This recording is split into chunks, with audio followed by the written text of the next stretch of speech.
Pagbasa mula sa aklat ni Propeta Daniel. Habang ako'y nakatingin, mayroong naglagay ng mga trono. Naupo sa isa sa mga ito ang nabubuhay magpakailanman. Puting-puti ang kanyang kasuotan at gayon din ang kanyang buhok. Ang trono niya'y naglalagablab at ang mga gulong nito'y nagliliyab. Parang bukal ang apoy na dumadaloy mula sa kanya. Pinaglilingkuran siya ng milyon-milyon, bukod pa sa daan-daang milyon na nakatayo sa harap niya. Humanda na siya sa paggagawad ng hatol at binuksan ang mga aklat. Patuloy ang aking pangitain. Nakita ko sa alapaap sa langit ang parang isang tao. Lumapit siya sa nabubuhay magpakailanman. Binigyan siya ng kapamahalaan, ng karangalan at ng kaharian upang paglingkuran siya ng lahat ng tao sa bawat bansa at wika. Ang pamamahala niya ay hindi magwawakas at ang kanyang kaharian ay hindi mawawasak.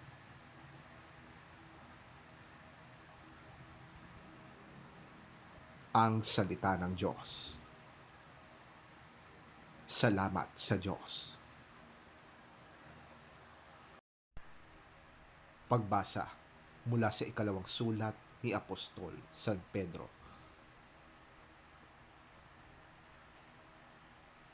Ang ipinahayag namin sa inyo tungkol sa kapangyarihan at muling pagparito ng ating Panginoong Hesukristo ay hindi mga alamat na katha lamang ng tao.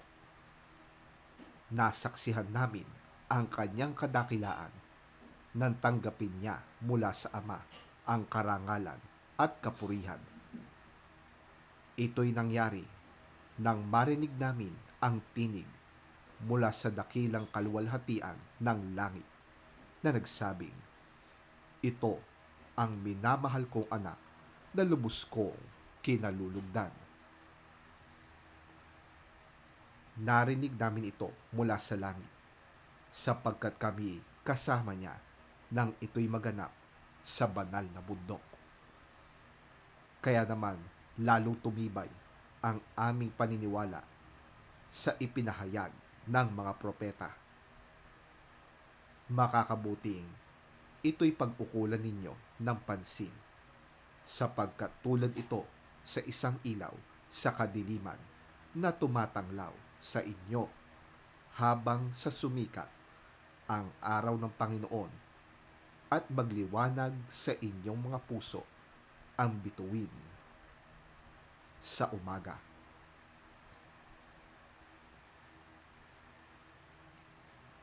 Ang salita ng Diyos.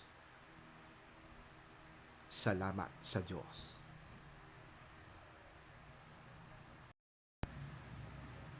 Ang mabuting balita ng Panginoon ayon kay San Lucas. Papuri sa iyo, Panginoon. Umakyat si Jesus sa bundok upang manalangin.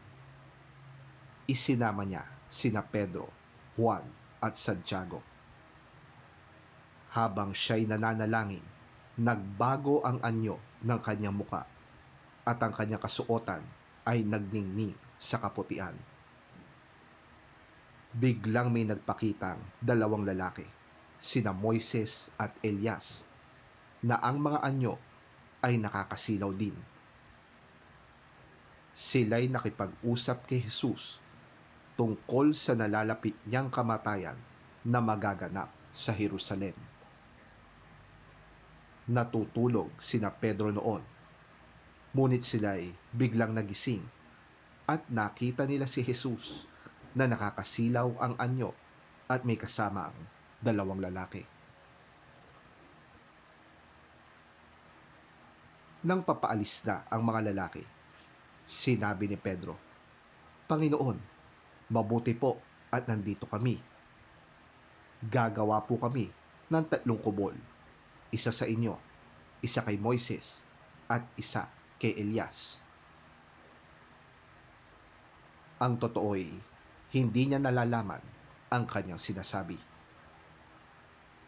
Nagsasalita pa siya nang matakpan sila ng isang makapal na ulap at sila'y natakot. Isang tinig ang nagsalita mula sa ulap. Ito ang aking anak, ang aking pinili. Pakinggan ninyo siya. Nang mawala ang tinig, nakita nilang nag-iisa na si Jesus.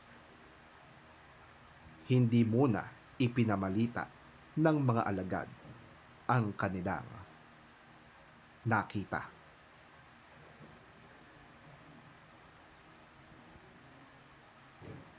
Ang mabuting balita ng ating Panginoon. Pinupuri ka namin, Panginoong Hesukristo. He took Peter, John, and James with him and went up onto a mountain to pray. As he was praying, the appearance of his face changed, and his clothes became as bright as a flash of lightning.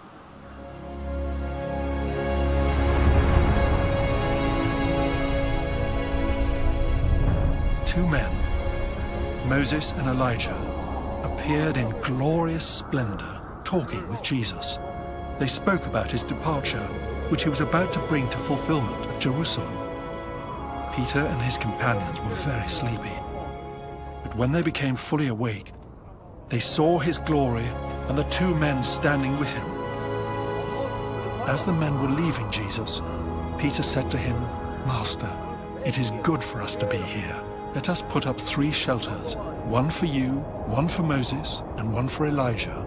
He did not know what he was saying.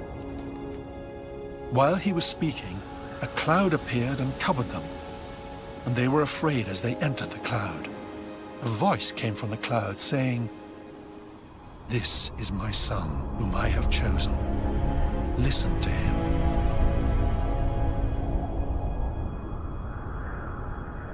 When the voice had spoken, they found that Jesus was alone. The disciples kept this to themselves and did not tell anyone at that time what they had seen.